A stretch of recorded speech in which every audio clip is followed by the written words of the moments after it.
আমি বিশ্ব পৰিৱেশ দিৱসত অল টোটেল আমাৰ আজিলৈকে ৪১,০০০ পুলি আমি বিতৰণ কৰা হয়। প্ৰথম আমি নলবাৰী গৰ্ডন ফিল্ডত আমি ৬,৫৩০টা পুলি আমি যোৱাকালি বিতৰণ কৰা হয়। তাৰপিছত আমাৰ আইলা বৰাজাল HC হাইস্কুলত তাত আমি ৬,৩৫০টা পুলি বিতৰণ কৰা হয়। চামতা হাই ছেকেণ্ডাৰী HC স্কুলত তাতে আমি ৬,৫৩০টা পুলি আমি বিতৰণ কৰা হয়।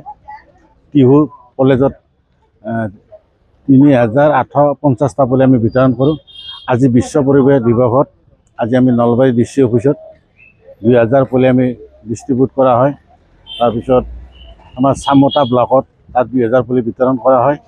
তাৰপিছত মুকালমুৱাত ২,০০০ পুলি আমি বিতৰণ কৰা হয়।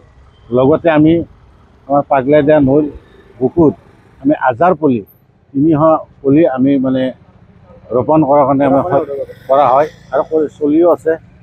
লগতে মই ৰাইজক আপোনালোকৰ মাধ্যমৰ যোগেৰে মই ক'ব বিচাৰিছোঁ যে যিখিনি গছপুলি আমি বিতৰণ কৰিছোঁ এইখিনি যে ৰাইজে অলপ মানে তত্ত্বাৱধান লৈ গছখিনি বচাৰ কাৰণে মানে এটা হেৰি কৰে, সেইটো কাৰণে আমি আহ্বান জনাইছোঁ। লগতে আমাৰ নলবাৰী ডিষ্ট্ৰিক্টত যিটো প্লাষ্টিকৰ মানে অভিযান চলি আছে সেইটো নিৰ্মূল কৰাৰ কাৰণে আমি ৰাইজক আহ্বান কৰিছোঁ।